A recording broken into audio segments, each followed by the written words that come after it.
Hey guys, so this is something that I did one of these on Saturday of Labor Day weekend because we weren't doing an episode then.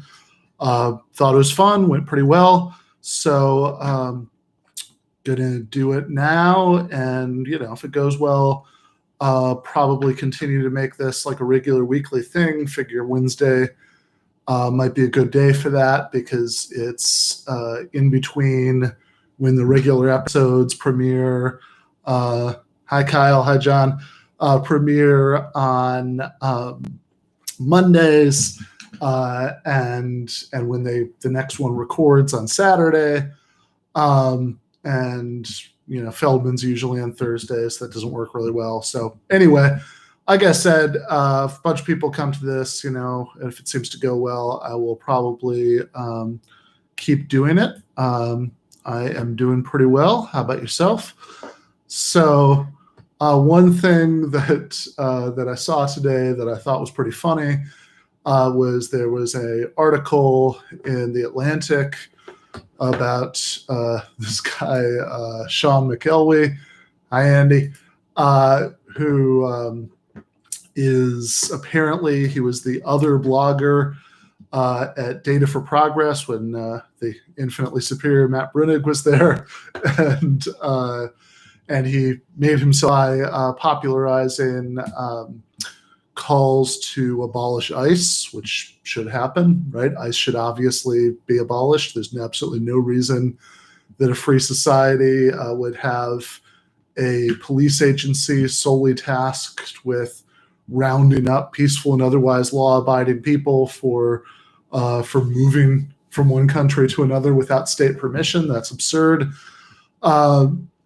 But one of the things that struck me in this article, and whatever, McElwee seems to be, hi Jonathan, the very most annoying kind of Elizabeth Warren Democrat in his current incarnation. But one of the things that really hit me in this article in the Atlantic is that there is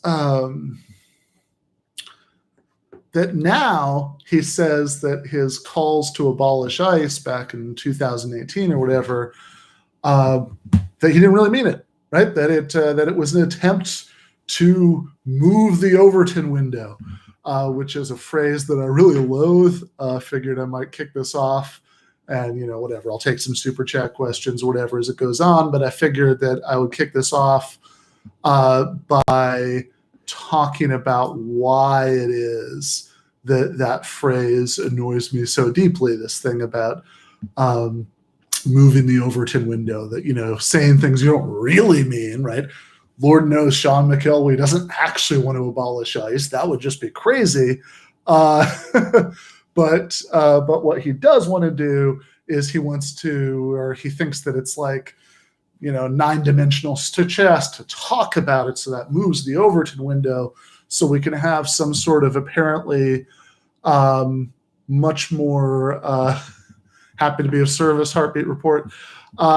So he apparently that, by talking about this, we move the Overton window, and that means that we can have some sort of, I don't know, presumably more reasonable immigration reform that a good, moderate, sensible Warren Democrat like McElwee can get behind. So why is it that this annoys me so much? Well, let's start with the history of this concept, the Overton window. I might be writing something for Jacobin that would come out soon about this. I'm not 100% sure about that. But in any case, the Overton window is a concept that comes from this libertarian think tank guy, Joseph Overton, in the mid-1990s. So he works in my home state of Michigan, or he worked, he's dead now. John Overton worked for a libertarian think tank called the Mackinac Center, as in Mackinac City, Mackinac Island, all that. Two different places, but near each other. And the Mackinac Center is a think tank that pushes things like charter schools and busting up public sector unions and promoting so-called right-to-work laws, even as they apply to private sector unions, and trying to like dampen enthusiasm about actually doing anything about climate change, and trying to make sure that Governor Whitmer in Michigan doesn't get away with public health measures that would save lives during the COVID crisis, and just generally making the air and water dirtier, everybody's paycheck a little smaller, giving working people a little bit less job security and a little bit less of a voice on the job, and just generally making life worse for most people outside of the 1%. That's what the Mackinac Center does, and so of course it gets plenty of money from wealthy donors because they like that stuff, right? That is their bag.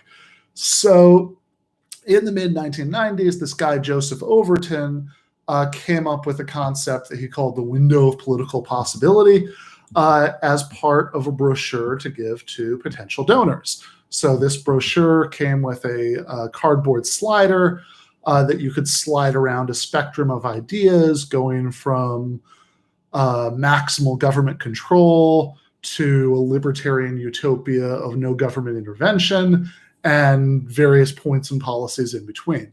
That's Overton's idea. And on the cartoon slider, right, I guess there'd be like a window that would like show you what was in the window of political possibility at any given time.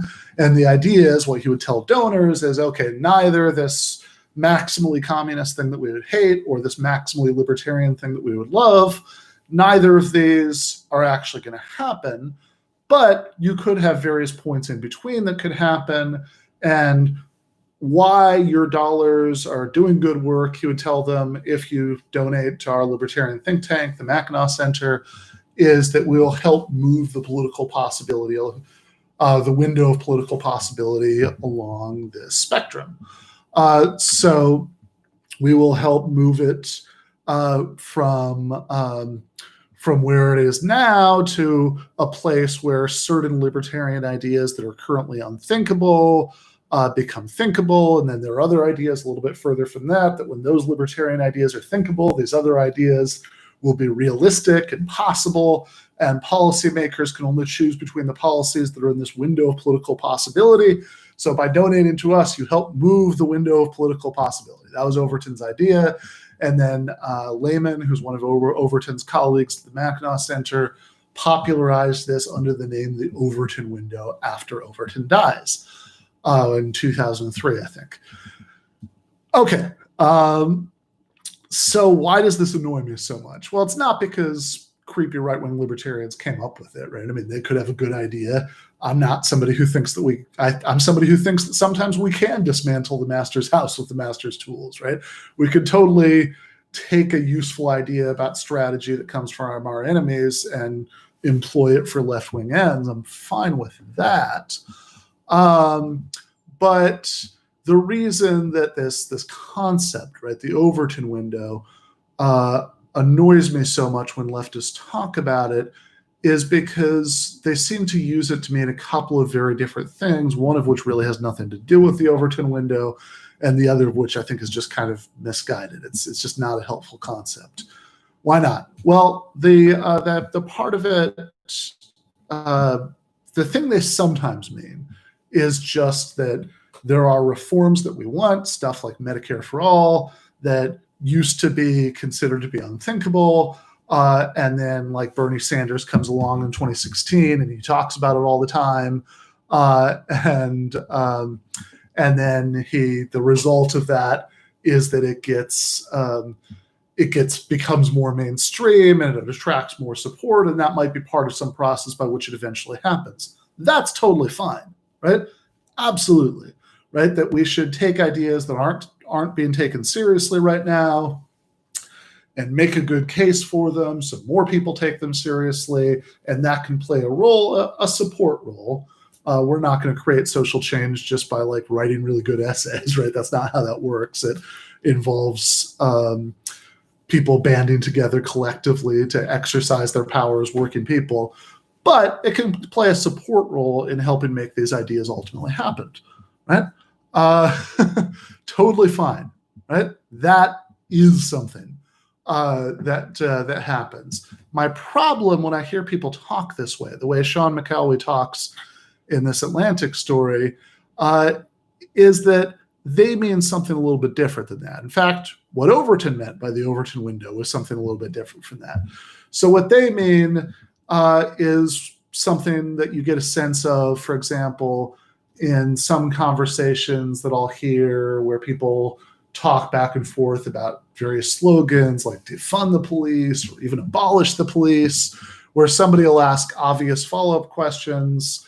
By the way, I'm all for defunding the police. I think that there's not as much money in those municipal budget items as a lot of people imagine there is once you start to really break it down. I think even the NYPD, which is one of the most absurdly overfunded police departments in the world, I think I ran the numbers once, and you could take away like 4/5 of their budget and transfer it to New York public schools, and it wouldn't really do that much to fix the discrepancies there. We can't defund our way to municipal social democracy.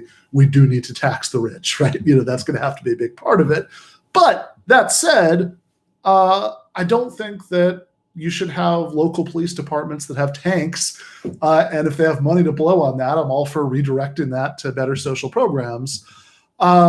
So that's fine, right? So if what you mean by defund the police is doing that, then yeah, I support that.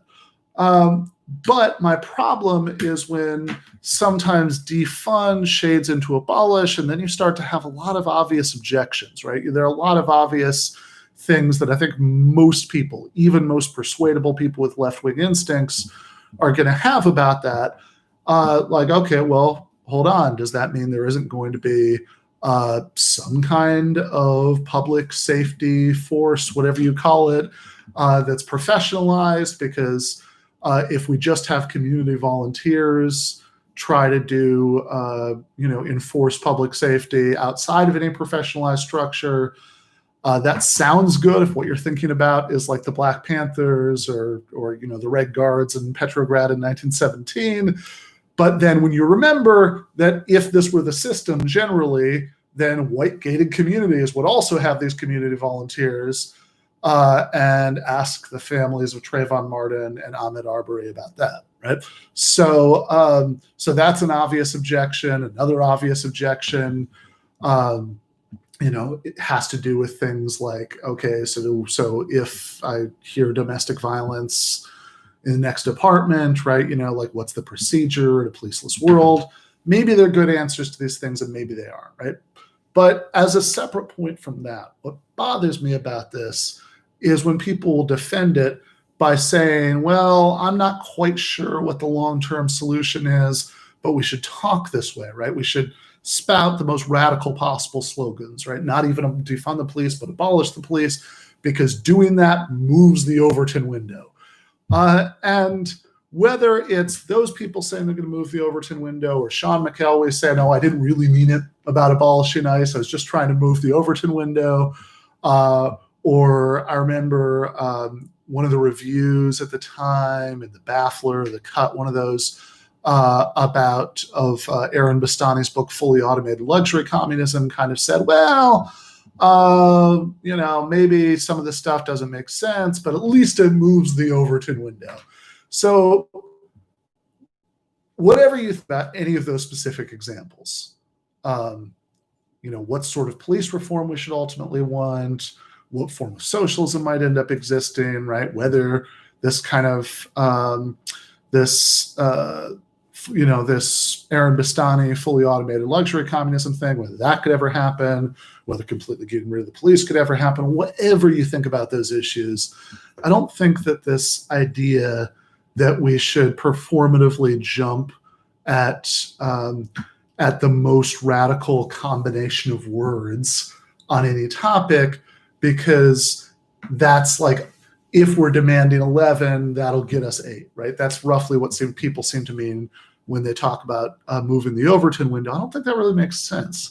To see why, I think it's useful to think about why you might think it makes sense, right? If you think it makes sense, it's because it might even just kind of sound like common sense negotiating strategy. If you're a negotiator for a labor union, then you might very well push things in negotiations with the boss that you know aren't going to end up in the final contract, because you think that making the demands that you would really, really want, but you don't think you're going to get, that should be your starting negotiating position. So later you might get the stuff that would be okay, or you're willing to settle for. And so people might think that this is kind of the same thing when it comes to politics, that, I don't know, demand fully automated luxury communism, maybe you'll at least get market socialism. Demand abolish the police, you might at least get really thoroughgoing demilitarization of the police. That seems to be roughly the idea. But I think that it's a bad analogy, that making political demands really isn't like a union negotiating strategy. And one reason why it's not like a union negotiating strategy is that the goal is different, that you're not trying to extract concessions from somebody on the other end of a bargaining table. You're trying to convince the majority of the public to agree with you. And right now, certainly on those two issues that I just mentioned, we're in that second position, right? So in polls, I think something like 60% of African Americans, 70% of white people don't even want police presence in their areas to be reduced. So if you're talking about abolishing the police, then you have a long way to go to convince the majority of the public. Now, that's not to say that we shouldn't support radical things just because the majority doesn't support it yet. But it is to say that it's a different context than negotiating with an enemy about what they're going to give you, right? And saying that you support something that's really, really far from what most people want isn't going to get them to go halfway to where you want. It might just get them to take you less seriously. And the other difference, and this will be the last thing on this, right? We can move on, right? But just to kind of hammer the point home, the other difference is that when you're in that union negotiating position, then what you want to do is you're trying to put forward demands that your members would really, really want if they might happen. And all right, I have a super chat question from Patrick. I'm going to answer that in just a second, but just to finish the thought, right? Like, so maybe those 2 weeks of paid vacation time you're pushing for aren't really going to happen, and instead you think, okay, well, what could at least happen is that maybe they'll give you like 3 days of vacation time in order to come to a deal. Totally understood, Nathaniel. See you next time. So you're pushing the 2 weeks of paid vacation, and then you think you might get the 3 days from the boss. Why does that work when it works? Well, the reason it works is because you've made a credible threat, and the boss is afraid that if you don't get the if they don't give you something, right? Maybe they don't have to give you the whole 2 weeks, but if they don't give you something, you'll be mad enough that you'll leave the table, and then there might be a strike, and the boss would lose a bunch of money. And there's no similar threat that the left can make, especially if the goal is to convince people who don't agree with us yet. Right? Unfortunately, right now, we could talk to each other all we want about how we support all kinds of radical demands, and I support a lot of them too, right? But right now, the task is to convince a majority of working class Americans who aren't yet on board with a lot of that stuff. They're on board with Medicare for all. That polls pretty well, not like 90% well, but pretty well, right? There's a reason it strategically makes sense to focus on that. on supporting, they're on board with government jobs programs. They're on board maybe even with a Green New Deal, depending on how you sell it, right? There are lots of things that are important reforms that a majority of working class people are already already on board for, but there are lots of things that they aren't yet on board for, especially if we're talking about the super radical stuff. And you can threaten an enemy who you're negotiating with into meeting you halfway if you have a credible threat, but you can't threaten people into half agreeing with you. So I think the idea that we should demand 11 so we get 8, which is oftentimes what seems to be going on when people talk about the Overton window, I think is just a bad analogy. I think we're just in a very different position when we're talking about political demands. Instead, we should support the things that we really want, not because, not to try to trick people into supporting something that's halfway there, but in order to convince lots of people to agree with us so we can build a real movement to actually achieve them, right? So, for example, we can think about nationalizing hospitals, right? Medicare for all is currently very popular. But the idea of creating an American NHS where we not only nationalize health insurance, but we nationalize the hospitals. Right now, that's not really on the table in the US. But I totally think left-wing magazines should publish articles about it. Left-wing podcasts should talk about it. But again, that's not to somehow trick people into supporting Medicare for all. Instead, I would say what the goal is convincing people who already support Medicare for all that after we win that epic battle, then our job isn't done yet. We should continue to push for something like an NHS.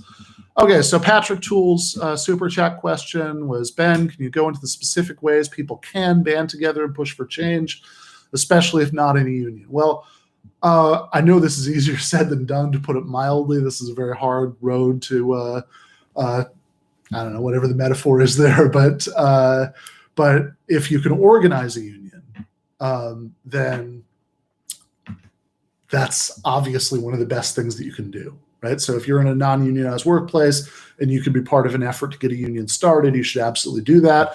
Speaking of which, as an employee of Georgia State University, which is not yet unionized, I should say that there is a union that's trying to organize GSU. So if anybody is a GSU employee and they're watching this, you should Google the United Campus Workers of Georgia and join up. I did a little while ago.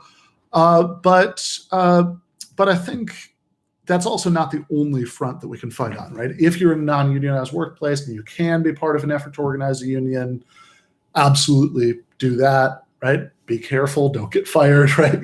But if you can, that's fantastic. But that's not the only sphere.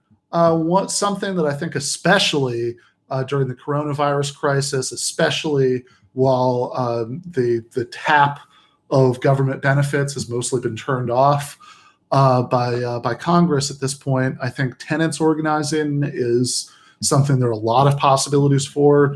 Getting together rent strikes, again, be very careful.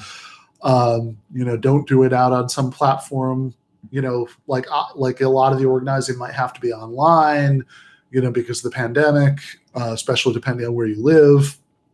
But be very careful about security, about what platform you use, so the landlord doesn't see until you're ready to actually make a credible threat of a rent strike. But I think tenants organizing, lots of DSA chapters have tenant organizing or housing working groups that can give you resources for that. And then also electoral campaigns, right? That's the really boring normie thing, but honestly, I think that's hugely important for a lot of reasons, right? And it's true that usually successful socialist electoral efforts succeed when you start from a base of a very organized working class that can act as the social base for those electoral efforts. But I think in the United States, we might have to do it the other way around, right? Kind of start with the electoral stuff and use that to help build up labor organizing, which honestly, historically, is sometimes to some extent the way it's gone. So if you look at the New Deal, FDR relatively early on had one of his reforms one of his reforms, just laughing at the super chat question from Sam Moody. I will answer that in just one moment. But in any case, one of the early New Deal reforms involved loosening the laws, making the laws a little bit more favorable to unions. Not that much, right? This was like a fairly small bone that FDR was throwing the unions at this stage in the process. But a lot of these CIO, right, that's Congress of Industrial Organizations, organizers were smart about it, and they managed to use that political support to really expand their membership, because their message was, like, they would have posters saying the president wants you to join a union. And that idea that there was some sort of green light or positive signal from the top was hugely successful. Now, don't want to depress everybody by bringing up the massive historic defeat for social democracy that happened in the last Democratic primary. But, that's why I always thought if we had elected Bernie, that could have been massive for labor organizing, right? Like, think back to 2008 when Obama lied and he said that, when there were big strikes when he was president, he would put on a pair of comfortable shoes and he would walk the picket line as president. I think Bernie would have actually done that, and it could have been a massive boost to it could have been like a really serious, really consequential boost to the union movement, which would in turn have given him organizing muscle on the ground to help push through a lot of his reforms. And even post-Bernie, we're obviously facing a much steeper uphill battle than we would have if we could have actually elected somebody like Bernie president. But that doesn't mean that you should just be black-pilled on electoral efforts. I think that, we're already seeing, Cory Bush, is going to Congress. DSA just elected several people to the New York State Assembly. So I think that obviously it's much harder. It's a huge defeat. I don't want to minimize it. I don't want to do the Baghdad Bob thing and, it's okay, right? There aren't really Americans in the streets. We're in a very grim situation, right? We should be honest about that. But I think there are still real possibilities, and not just super local stuff, right? Real possibilities, for the 2022 congressional elections, for state legislatures.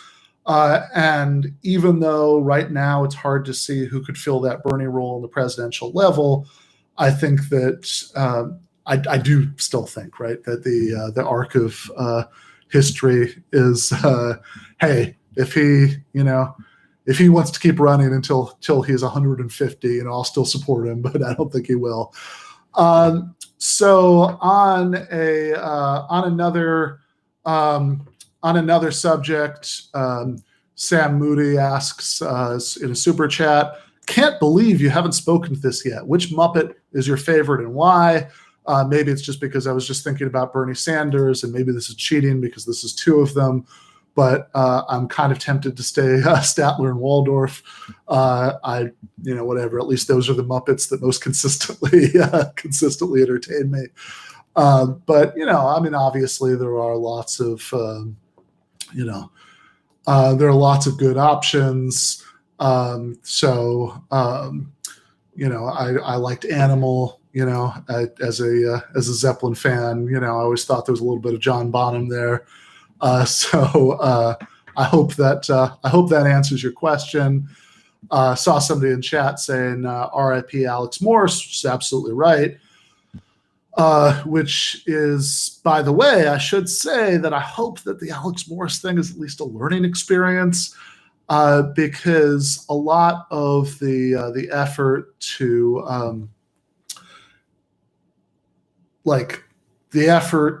weaponize these allegations of mild personal impropriety in order to sink this really important campaign.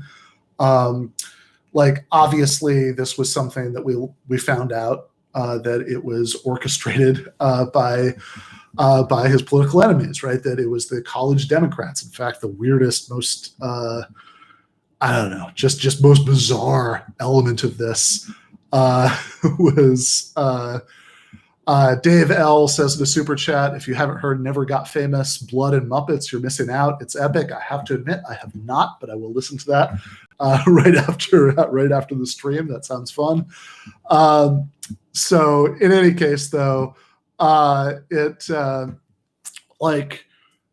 most surreal part of the Alex Morse thing was that when The Intercept, Ryan Grimm, and I forget his co-author, my apologies, reported a lot of the behind-the-scenes stuff going on with the college Democrats trying to set Morse up, turned out that they were trying to destroy this man's reputation, destroy this candidacy that could have been so important, if he had been elected to Congress, and that the big goal was that one of them could get an internship. Right? You're willing to stab this guy in the back for an internship just on a human level. That's so screwed up. It's amazing. But I think that there's a kind of tendency that some people have when they're talking about stuff like Alex Morse to say, well, look, this doesn't reveal any sort of deeper problem that we have with a culture of moralistic nonsense on the left that can that's counterproductive, because really it's just because of this dirty trick, right? By the centrists. And I think that kind of misses the point. By the way, before wrapping that point up, Big Bill Haywood says in Super Chat, what's your take on Thomas Piketty's Capital in the 21st Century? Thanks, Ben. You do good work. Thank you. I appreciate that. So I like Piketty. I think that his solutions tend to be insufficient, but I think he does a good job of calling attention to the problems and pushing back against some neoliberal narratives that desperately need to be pushed back against. I haven't read the new book, Capital and Ideology, yet, but I want to. The stuff I've seen about it sounds really good, especially talking about the history of Swedish social democracy, which now the Muppets are on my mind. I can't say Swedish social democracy without thinking of the Swedish Chef. But in any case, so I think in the new book, Piketty gets into the history of Swedish social democracy in a way that that really shows that that this idea, this kind of myth that you often hear, both from right-wingers and even from liberals, that, oh, well, we couldn't have that here, right? The Swedish welfare state is just something that emerged from like the Swedish national character. It has something to do with culture, or it's because it's so homogenous, which is just pundit speak for white, right? That's why they got it, which of course is total nonsense when you actually start to look at the history of Swedish social democracy, which is something that emerged from bitter class struggle and like real serious militant strikes and organizing workers and socialist parties. Like that's how you get that big welfare state, like that massive package of concessions from the capitalist class. Before all that stuff happened, Sweden was actually pretty politically backward, right? Like it was something that would be mentioned in the same breath as Tsarist Russia. So this is not some like just naturally social democratic culture that it kind of emerged from. And yeah, it's also not permanent, right? I see somebody pointed out in chat, right, that that the ruling class has been chipping away at the Swedish welfare state. That's absolutely correct. Both halves of it make the point that this is something that came about through class struggle. It didn't just emerge from Swedish culture, and Swedish culture doesn't guarantee its continued existence either. I think the only way to guarantee the continued existence of some of these really positive developments, some of these really positive concessions that you can get from the 1%, these welfare state programs, is by eventually getting rid of the economic power of the 1% by democratizing the economy. As the late great Michael Brooks sometimes put it, right, taking pieces off the board by democratizing the economy, because if you leave them their concentrated economic power, they're always going to find ways to translate that into concentrated political power, and they're going to use that to take away the gains that have been granted in the past. So there endeth the Marxist sermon. But on the Alex Morse thing we were talking about earlier, yeah, thank you. This is something I'm hoping to start doing regularly also. Like I said, I might just start making this a regular Wednesday thing. But on the Alex Morse point, I think that the important thing to recognize is obviously this was a dirty trick from his political enemies, right? The centrist Democrats, but it's a dirty trick that only worked because of a pre-existing culture of moralism in which lots of people were willing to rush to judgment based on not very much, right? Like the original allegation in the Alex Morse case was that he had he had slid into the DMs of some people who were students at the University of Massachusetts. Nobody even alleged that they were his students, just that they were students. And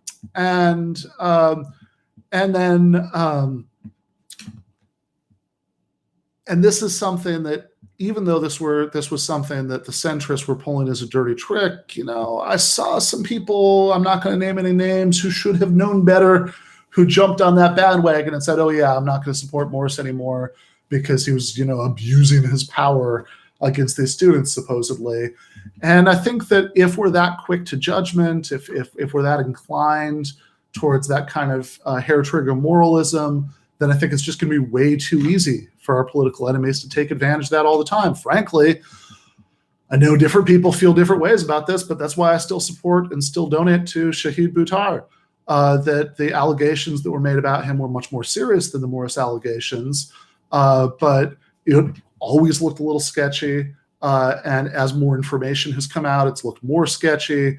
And I think it should just take more for us to stop supporting somebody, especially stop supporting somebody who is a democratic socialist who's running against Nancy Pelosi, because obviously it's a massive long shot. Morse was a long shot. This is a bigger long shot, right? But if Buttar beat Pelosi, remember she's running in California, so they have this weird jungle primary system where the top two vote getters are the ones on the ballot in November, even if they're both Democrats. So Buttar is still on the ballot, and obviously it's a huge long shot. But if he won, think about a democratic socialist defeating Nancy Pelosi. That would be amazing, right? If there's anything worth popping the champagne over, that would be it. Combined with the fact that I'm not, I think now that more information's come out, I think the allegations against him are very dubious. I still support him. I'm going to have him on the show in a couple weeks. Scott Fleckenstein asks about IP walled gardens with regards to socialism, i.e. do you have a take on Epic versus Apple / everyone? Yeah, I used to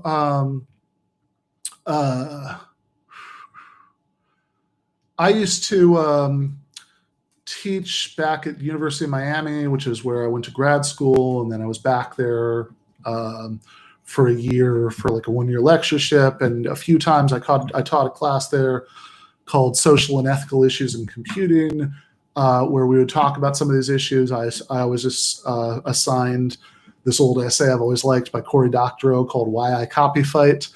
And basically what I think is that certainly in terms of any reforms that we're pushing for right now under capitalism, that's one question. And the other question is intellectual property with regard to some sort of socialist future. And so I think that you've got to separate out these questions a little bit, and you want to think about two things. So on the one hand, clearly the United States right now has overdosed on intellectual property protections in a really absurd way. Every time Mickey Mouse is in danger of falling into the public domain, the protections are pushed back, right? Like eventually, the idea is like in 200 years from now, if we still lived under the same political and economic system, and frankly, probably if we were still living under the same political and economic system, I'm not sure that the world would be around in 200 years. I think that might just not be sustainable for that long for any number of reasons. But if we were, living under the same system and the same plutocrats at the same economic power, I'm sure they'd still be trying to keep Mickey, under copyright. And obviously that's absurd. Obviously, when you go back to the kind of IP wars from the early and mid 2000s, when you have to when you saw like all these cases where like college kids were having their book thrown at them for downloading music, that is absolutely absurd and indefensible and disgusting. There is an on the other hand, right? And the on the other hand is that we do believe as socialists that people should be compensated for their labor. We're not against that at all. And especially under the current system, somebody asked about Cory Doctorow's politics. I'm not sure that he's exactly a libertarian. I think he might be kind of a leftist, but I can't really speak to that in any detail. I mostly just know his views about copyright and fair use and all that stuff. Hey, it's a live stream taking super chat questions. It's digressive almost by its nature. In any case, so we do want people to be compensated for their labor. That includes people who are actors and writers, especially like journalists after the collapse of so much of traditional journalism.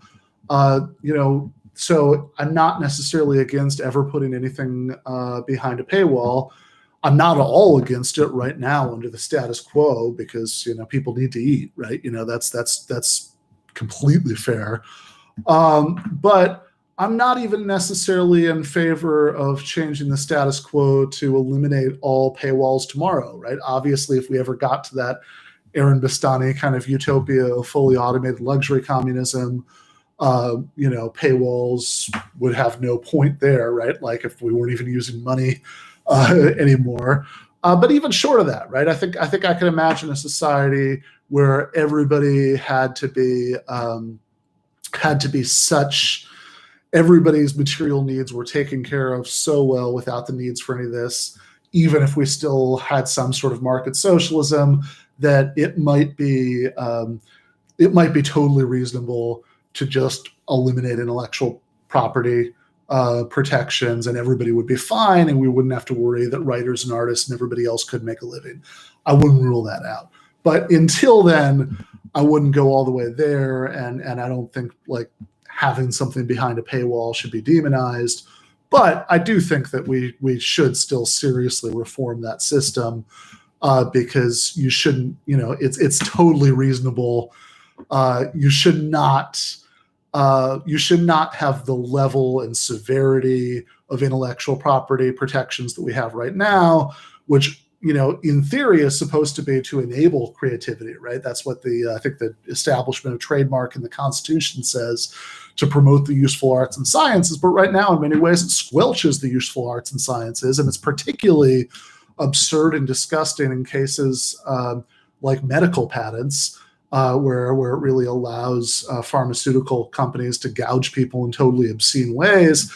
And it's really disturbing when you get stuff like that article that came out, I don't know, whatever this was, a month ago, 2 months ago, quarantine, time blurs together, about Russia stealing information about coronavirus research from Western companies. So it's like, my God, if anything should be not behind a wall, not within a walled garden, it should be coronavirus research. That should all legally have to be available to any researcher anywhere in the world as a matter of course. Because what if somebody in Great Britain has one piece of the puzzle and somebody in Russia has another piece of the puzzle and somebody in China has another piece and somebody in Canada has another piece? You're really delaying getting a vaccine and killing people if you let intellectual property get in the way of that. All right, long answer, but I hoped it did answer the question. Let's see. So, anybody has any other questions can stick around for a few more minutes. I guess I would say before that, should talk about a couple things while we're still here. Yes, saw somebody has the handle Victor Surge. I haven't read any of it in a long time, but I'm a big fan of Victor Surge's book. His autobiography, Memoirs of a Revolutionary or Memoirs of a Revolutionist, I don't remember which it is really fantastic. Really, I really recommend that if anybody wants to have a sense of what it was like to be in the Soviet Union in the very early years and kind of see the revolution twisting on itself in the way that happened. Those are really interesting books.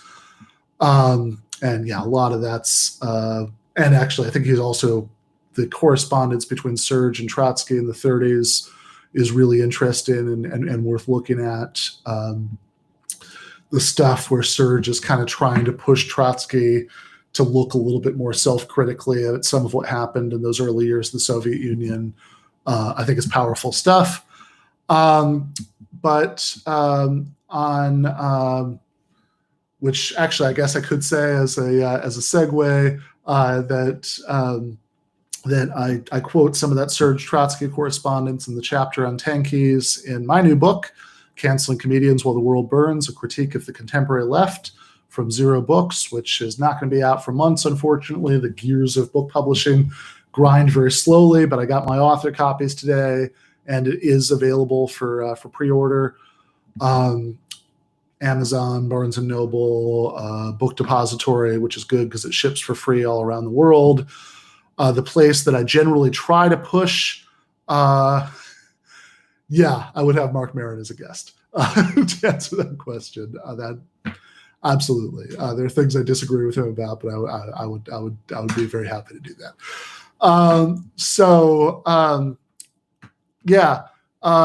Red Emma's is a worker-owned bookstore that you can order from online, and so wherever possible, whenever I'm giving a link, either one of my own books or to somebody else's book. Oh yeah, Adolf Reed. I love Adolf Reed. Absolutely, 100% for sure. Probably not for a little while because I interviewed him very recently with Adam and Brianna on Dead Pundit Society, but in the future I will for sure ask Adolf to be a guest on Give Them an Argument. He's always extremely entertaining and extremely insightful. Crystal Ball is actually already on the books. Crystal Ball, it's going to be a pre-record because she where she is on weekends, she doesn't really have good internet access, but Crystal is going to be on the show, I think the second week of October to talk about the election. Ralph Nader, for sure. I should ask Ralph. I was on Ralph Nader's show, the Ralph Nader Radio Hour, when I was promoting my first book, Give Them an Argument, Logic for the Left, and that was a really fun conversation. Somebody asked about Ben Shapiro. Hey, the invitation has been issued a long time ago that if Ben Shapiro ever wants to debate me on any of the 5,000 things he's wrong about, he can name the time and the place. I will do it on his podcast. I'll do it on my podcast. Somebody says Ben Shapiro is one of their favorite Muppets. That's good. We can talk about capitalism and socialism. We can talk about why he thinks that WAP is a sign of a serious medical problem. We can talk about Israel-Palestine. He can name the time and the place. The challenge has been out there in public for a long time. I am not holding my breath. There's a question. Before I answer Eric Massey's super chat question, I hope I'm saying that right. Massey. Before I answer that, I do want to just say on the subject of guests who have already been booked. Hey Jeffrey, that this coming Saturday is going to be Emma Vigeland and Nando Vila. I'm going to be talking with Nando about U.S. imperialism in Latin America, some of the recent developments in Venezuela and Bolivia. The Emma half of that is probably going to be more domestic politics. There's also going to be another Outlaws and Revolutionaries. with David Griscom, of course. This week we're going to be talking about Dave Foley, and then the next week is going to be Big Waz, who co-hosted Woke Bros with Michael for a very long time, still co-hosts it with Nando. And also, I agree, Nando's been doing a great job on weekends with Anna Kasparian, who I'm also a big fan of. And also Shahid Buttar in the second half, and obviously Griscom. And I am, hey, I'd go and come town, sure, or have them on there. Good either way. But in any case, looking forward to all of that. David Feldman is also going to come on as a guest. Maybe this Saturday, I think more likely the next one or the one after that, but not too sure about that yet. Also, sometime in October or November, we're not sure about the dates yet, but both of them have confirmed that they want to do it.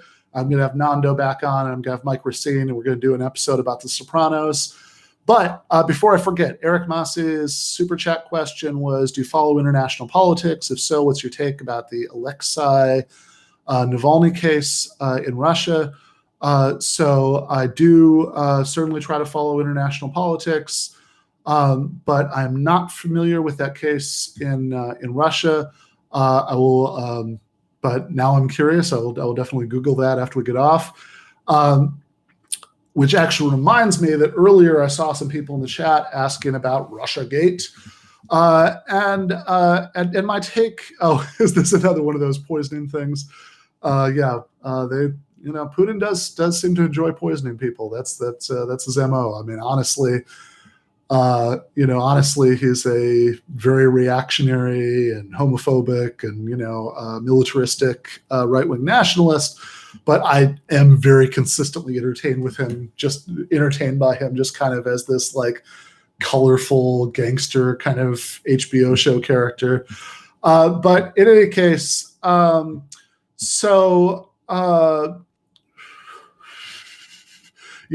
do what we can to keep Mike Racine in Whole Foods. Look, on Russiagate, I think you need to separate out a couple of questions. I know sometimes when you start doing the on the one hand and the other hand, people will be like, come on, just tell me what you think. But I mean, it really is legitimately complicated. So I think that saying that Russiagate is just QAnon for liberals is exaggerating, because there are some things that have been related to that have panned out.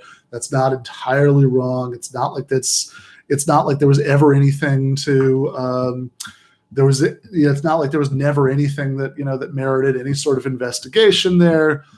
But I was always pretty skeptical about it, and the more interesting the Russiagate claims got, the more dubious they got.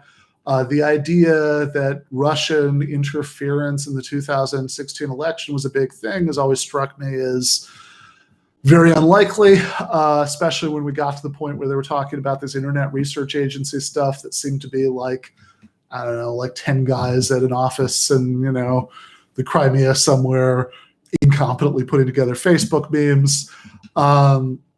And it's not, of course, that the question is not, did the Russian government make some effort to influence the U.S. election? Sure, why not, right? Like, so did the Saudi government, so did the Israeli government, so did lots of other governments. When you are the reigning imperial hegemon of the planet, then other governments are going to take an interest, and if they can find a way to nudge things a little bit, one way or the other, and they think is in their interest, they'll try to do that the same way that foreign princelings, would take an interest in Roman imperial succession drama.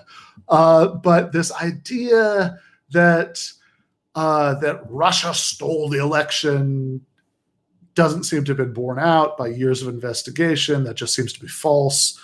I think any Russian effort at influencing the election, influencing and stealing are very different. We've never gotten any good evidence that a single ballot was actually changed by Russian hacking. So this thing about Russia stealing the election always seemed to be something that was going to be somewhere on the spectrum from wildly overstated to just plain false. And it really feels like in the last couple of years, it's turned out to be just plain false. I mean, I'm sure if you're a Russia obsessive who's watched 5,000 hours of Rachel Maddow and, has diagrams plastered all over your house like John Nash in A Beautiful Mind, I'm sure that, you're apoplectic right now hearing me say that because you say, oh, no, but what about this? What about that? Right. And what about the Trump Tower meetings? What about, and like you have like 20 things that you can point to that are real things, damn it. Right. And all of which I would just say, calm down. Right. It's not that 100% of claims ever made by Russiagators always turned out to be false, but it's that the big narrative was certainly at least mostly false. Matt Taibbi, I think, has a really good breakdown of this in Hate Inc., which is, by the way, a book I would strongly recommend. I think it's a really good, really useful breakdown of a lot of what's happened to media in recent years. When he wrote it, he originally said he intended it as an update to Noam Chomsky's Manufactured Consent. And he still talks about Chomsky and manufactured consent quite a bit in the book. And he has an interview with Chomsky as an appendix. But it's a much bigger thing than that. It's an effort at sort of looking at how the media landscape has changed. There's an extended metaphor about Trump and pro wrestling that's just Italian chef kiss. But in any case, my bigger concern about the Russiagate stuff was always that it's that this obsession with Russia, whatever sort of bits and pieces and shreds of truth there might have been to any of it, that this obsession with Russia and this kind of hyper-patriotic talk about how Russia has attacked us by trying to influence our sacred American election. And whataboutism. But like, it's also pretty funny that Putin was Yeltsin's chosen successor, and Yeltsin was put in an extremely dubious or was reelected certainly in an extremely dubious election, I think 1996, with lots of American help. That was like, I think the Russians have a way better complaint about us influencing their elections than vice versa. But my big concern about it was, one, that it would push that like this obsession with this topic would dangerously heighten superpower tensions. I think we saw some signs of that in Syria, especially. And it just came out, right? Trump just confirmed something Woodward said, not in this last book, but in his previous book, about how Trump at one point, I think in 2017 or 18, wanted to assassinate Assad. And wow, yeah, just like imagine what that would have turned into. So I think this idea that Trump was Putin's puppet has always been a really odd fit with the evidence, because there are lots of tension spots around the world where Trump has actually escalated tensions with Russia. And, again, I don't think Putin wanted Trump to assassinate Soleimani, for example, right? So I thought that this obsession with it, that I always thought one of the dangers was that Trump would do something stupid to prove that he wasn't Putin's puppet, and that would be very bad for the world in general. And my even bigger concern about it, right, because that's a possibility, right, but who knows, right, is that reintroducing this kind of McCarthyite loyalty talk into American politics was going to be applied to the left. So that you saw some signs that even as far back as 2016, Jill Stein, who I'm not necessarily the biggest fan of, but there's a point of democratic principle here, was smeared as a Russian agent. That's very dangerous. Just recently, Jacobin, a magazine I'm a columnist for, Jeffrey says the U.S. is a perfect, pristine record about elections, right? Enough said.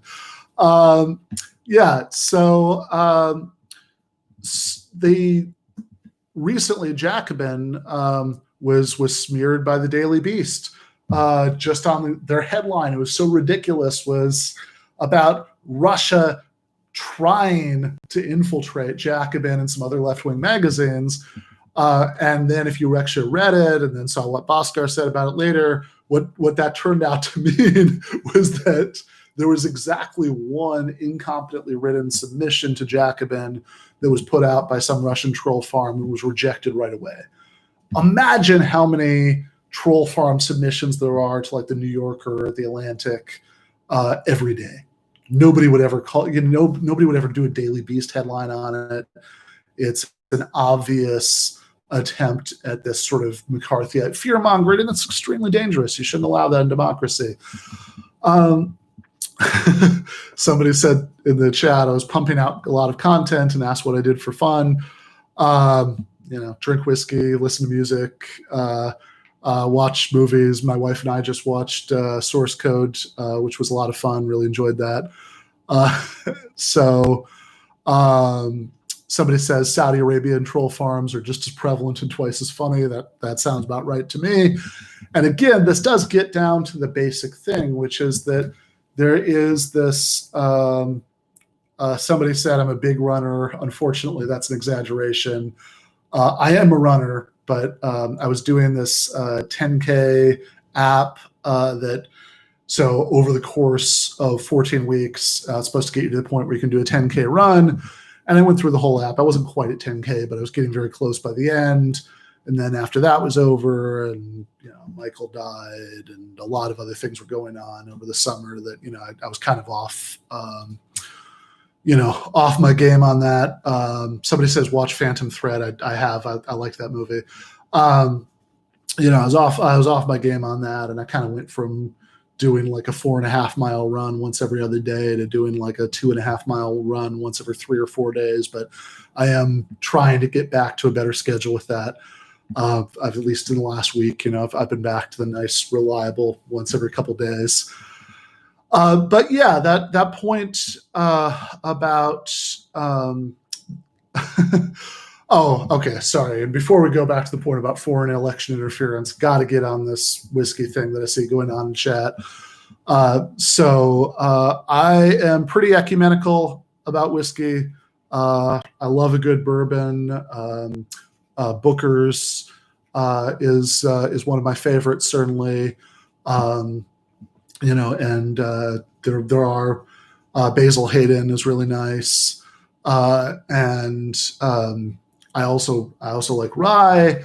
Irish whiskey. It's not as good, right, as some of the other stuff, but I will always like a good Jameson.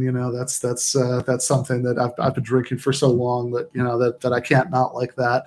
But single malt Scotch is my greatest love as far as whiskey goes, particularly single malt Scotch from Islay. For years I was saying Islay, and I was actually in Glasgow for a conference, and this old guy at a bar corrected me, and it took like 5 minutes of me trying to get me to say it right. But I think at this point I more or less do say it right as Islay. Or at least if that's not right, that's as close as I'm going to get to being right. But yeah, like those nice smoky Islay single malts, Lafroig, certainly, Lagavulin, Ardbeg. Ardbeg's probably my favorite, particularly the Ardbeg Ugadal. That might be my favorite, my very favorite. Although Ardbeg Corey Vrecken is good.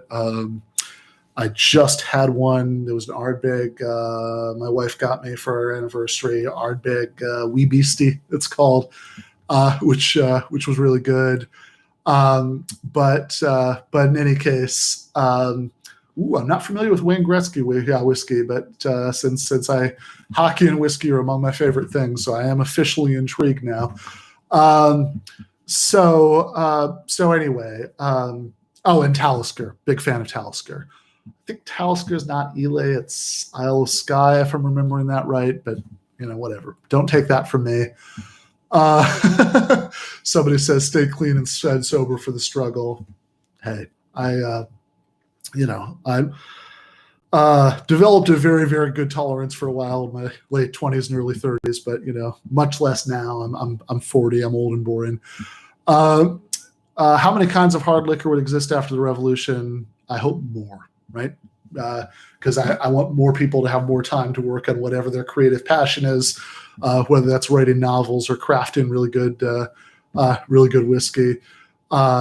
But somebody said get Griscom off the bourbon. But remember, I like bourbon too, right? Like those nice Elay single malts are my favorite, but that doesn't mean I don't like bourbon. I've drank some nice bourbon with Griscom in the past. All right, so the 5-minute digression on whiskey been over. I was just going to say on the foreign election interference question, like, you don't have to go all whataboutist to recognize that there is a weird thing about double standards here. Now, we can always argue about how to resolve those double standards. The logic nerd way of saying this is that, I was born in 1980, so just turned 40 a few months ago, feel very old. Somebody in the chat says foreign election interference equals blue anon, which, like I said, might overstate the case, but it is funny. Reductio ad absurdum is the fancy logic nerd point for saying that somebody's wrong because they're being inconsistent, right? They're saying one thing about one subject that doesn't necessarily fit with what they're saying about the other subject, and unless you can find a way to explain how to make sense of it all, you've got an inconsistency. There's a contradiction in your views. But the thing about reductio ad absurdum is that it can tell you that you have some package of views that's wrong, and that to be consistent, you have to reject one of those. Thank you, Kyle. It was a while ago. My birthday is in April. So it can tell you that you think two things that can't both be right, but that by itself can't tell you which of those is wrong, right? Or maybe both of them are wrong. You just need to go back and think harder about it, right? So when we say that with these charges of foreign election interference, there's a massive double standard, because nobody seems to particularly care about Saudi election interference, about Saudi interference in American politics. Nobody seems to particularly care about Israeli interference in American politics. In fact, Democrats and Republicans often compete with each other, right? That's why I was so happy about Elliot Engel at least being defeated, because it shows maybe finally we're getting to the point where supporting apartheid might be a little bit of an electoral liability. That would be nice. But the reason, the thing is, right, not only does nobody care about Israeli interference in American politics, but Democrats and Republicans compete with each other to show who can be more performatively pro-Israel every time there's the slightest hint of, reducing aid or, doing anything like this. And of course, even many liberals, as Jeffrey points out, made excuses at the time for a really severe act of American interference in Bolivian politics. We don't know how much American involvement there was in the coup, but certainly there was American support for the coup, and that's a vastly bigger deal than any of this stuff. And whatever, it's like at the time, what was considered to be a totally reasonable moderate centrist take was that Morales was a strong man, so this wasn't really a fascist coup. This was okay. Disgusting. But the question is, how should we feel about any of this stuff, right? So you could resolve the inconsistency by saying that we should be freaking out about all foreign interference in American elections. You could resolve the inconsistency by saying we should calm down about all of it. I'm closest to that second view, but what I really think is that what we should care about is wealthy people interference in the political process, and we shouldn't particularly care where those wealthy people are geographically based, right? I don't want Russian oligarchs or Saudi aristocrats or Texan oilmen influencing American elections. I have an equal problem with all of it, and that sort of hyper-jingoistic flag-waving, foreigners interfering in our election thing really, to my mind, misses the larger point. All right, guys, I think we're going to cut it there for today. I really enjoyed this. This was great. I'm so glad that, that people came out and watched and asked questions in Super Chat. As you can hear, my cat is meowing away. So I need to go open the door anyway. So this is a good time to end it. But yeah, really appreciate people coming out for this. Really appreciate people asking questions, super chats, all that stuff. This was a lot of fun. I will do this again next Wednesday. If the timing didn't work for you and a different time would work better, bug me about it on Twitter. But otherwise, I'll plan on doing this the next time, next Wednesday, same time slot, 5 p.m. EST. All right. Thanks, guys.